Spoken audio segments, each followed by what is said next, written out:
அவர்களுக்கும் எங்கள் வழக்காடு மன்றத்தின் குழுவின் சார்பாக மனமார்ந்த நன்றியையும் வணக்கத்தின் தலைமை உரையாற்ற இருந்த இலக்கிய காவலர் அமுதா ஆறுமுகமல்லன் அவர்களுக்கும் தொடக்க உரை நிகழ்த்த இருந்த நாகை நாகராஜன் அவர்களுக்கும் இந்த நல்ல நேரத்தில் எங்களுடைய இதயம் நிறைந்த வணக்கங்களையும் நன்றியையும் தெரிவித்துக் கொண்டு வாழ்க்கை சிறப்புரையாற்ற வருகை தர இருக்கின்ற எங்கள் நாஜிமன்னன் அவர்களுக்கும் இதயம் நிறைந்த நன்றியை தெரிவித்து ஒவ்வொரு ஆண்டும் சிறப்பு அழைப்பாளர்களாக வருகை தந்து வயதிலும் அனுபவத்திலும் மூத்த பெரியவர்கள் இந்த பெரியவர்களுடைய பேச்சிற்கும் செவிமடுத்து என்னை வாழ்த்தி அருளுகின்ற வணங்குதலுக்கும் போற்றுதலுக்கும் உரிய தண்டாயுதபாணி வக்கரையா அவர்களுக்கும் திரு எல்எஸ்பி சோழசிங்கராயர் ஐயா அவர்களுக்கும் திரு பாரிஸ் ரவி நுகர்வோர் பாதுகாப்பு குழுவினுடைய அண்ணன் அவர்களுக்கும் திருப்பட்டினம் எங்கள் கோ கிருஷ்ணசாமி அண்ணன் அவர்களுக்கும் பைந்தமிழ் பேரவையினுடைய கே பார்த்திபன் அவர்களுக்கும் கலை காவலர்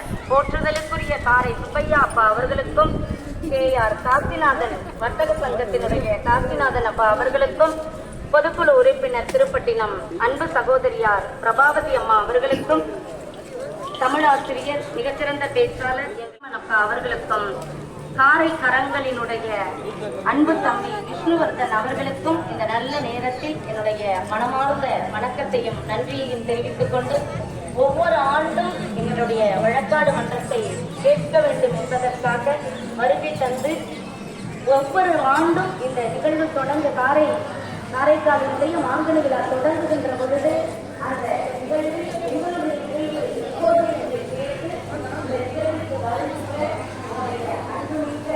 தோழியாரும் அருமையான கோபுரம் அவர்களுக்கும் ஒரு நல்ல தோழமை அமையும். நீங்க பொழுதைக்கு பேசுறீங்க, அங்க போய் எல்லாத்தையும் பேச போற ஆமாப்போ அப்படின்னு சொல்ற தோழிகள் இல்லாமல் உன்னுடைய பேச்சை மேடையில் வந்து நான் கேட்க வேண்டும், நீ பேசுவதை நான் கேட்டு எதிரே அமர்ந்து ரசித்து கைத்தட்ட வேண்டும் என்று நினைக்கிற தோழமையை கிடைத்திருப்பதை நான் வாழ்க்கை செய்து விரும்பார். ஒவ்வொரு வருடமும் வந்து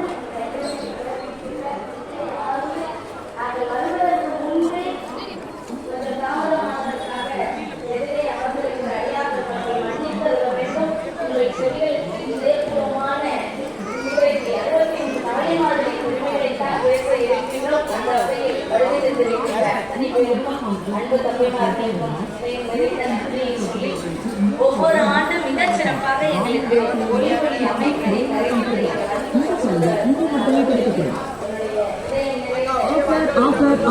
உங்க மொபைல் போனுக்கு டெம்பர் கிளாஸ் ஒட்ட வேண்டுமா?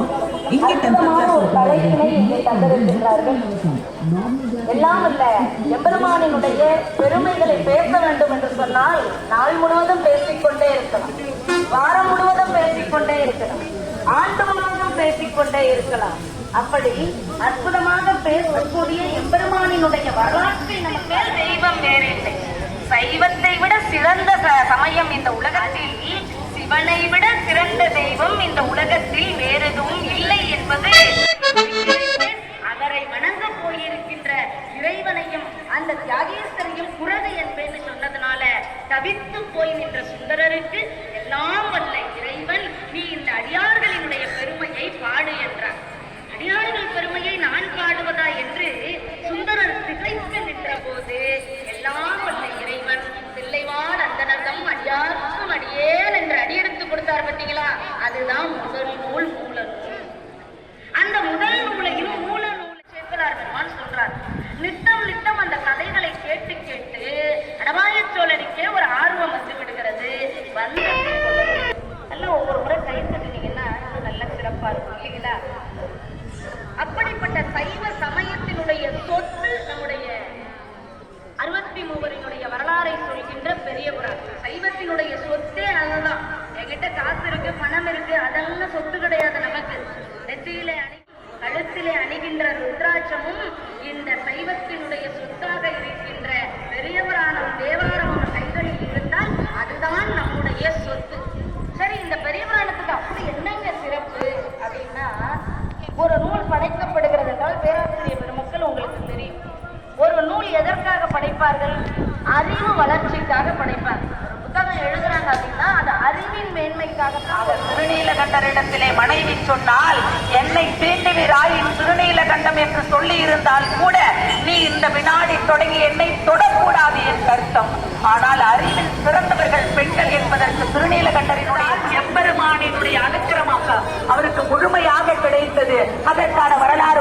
தெரியும் என்பதால் ஒரு திசையில் கணவன் சொன்ன வார்த்தையை மறுக்காமல் சென்ற மனைவியால் இயற்பகையால், அதனால்தான் இயற்கைக்கு புறம்பாக செயல்பட்டதால் அவருடைய பெயர் இயற்பகை நாயனார் என்றானது. அதுபோல தன் மனைவியினுடைய அனைத்து பானை செய்து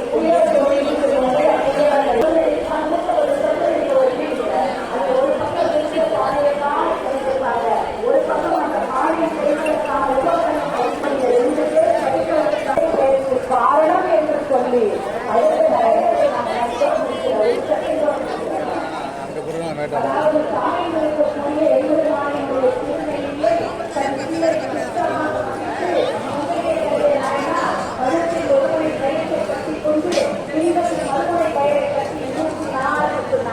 அவர் இரண்டை நம்ம சார்ந்தாரு.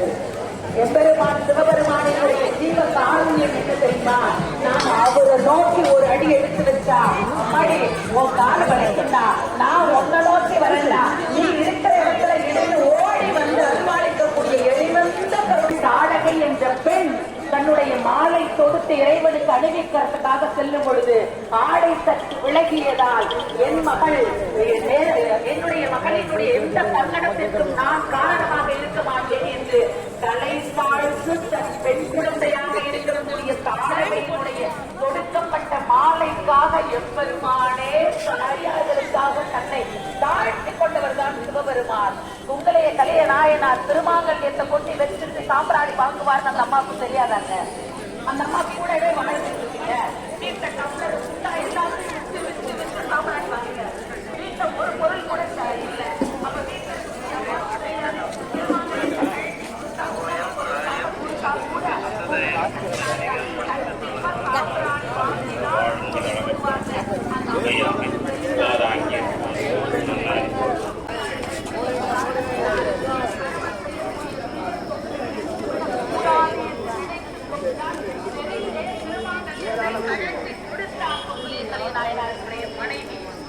சிவ அடியாராக வந்த எல்லாம் வல்ல இறைவன் வந்தவர்